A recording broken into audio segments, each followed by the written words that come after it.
वडापाव वडापाव वडापाव. तर आज बनवले होते वडापाव.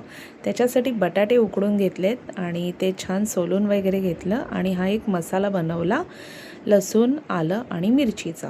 तर हा मस्त फोडणी दिली राई आणि थोडंसं हिंग टाकलं आणि त्याला फोडणी दिली. हळद मीठ वगैरे याच्यातच टाकून घेतलं हे बघा. आणि हा मसाला ॲड केला बटाट्यामध्ये आणि तो छान ढवळून त्याच्यामध्ये टाकलेली आहे भरपूर सारी कोथिंबीर.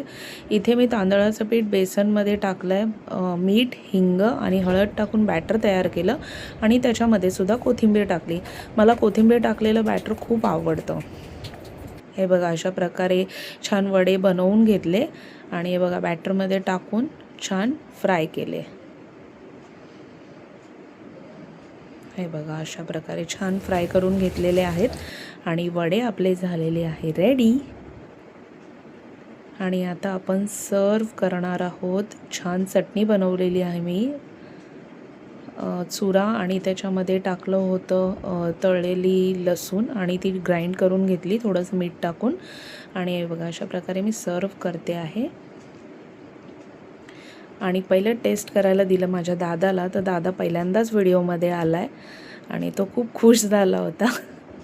त्याच्यानंतर आमचे अहो नेहमी ॲज युजल जबरदस्ती यांना घ्यावं लागतं व्हिडिओमध्ये, कामावरून थकून आलेले. आणि इथे लास्ट अँड बेस्ट मी आणि तोंड भाजेपर्यंत वडापाव खाल्ला आहे. म्हणजे मला वडापाव असाच लागतो की तोंड भाजलं पाहिजे, म्हणजे जिभेला चटका लागला पाहिजे. आणि तुम्ही बघा घाई कशी असते माझी वडापाव खायला. मला वडापाव खूप आवडतो आणि तो मी घरीच बनवून खाते. हे बघा तोंड भाजलंय लिटरली. हे बघा फायनली.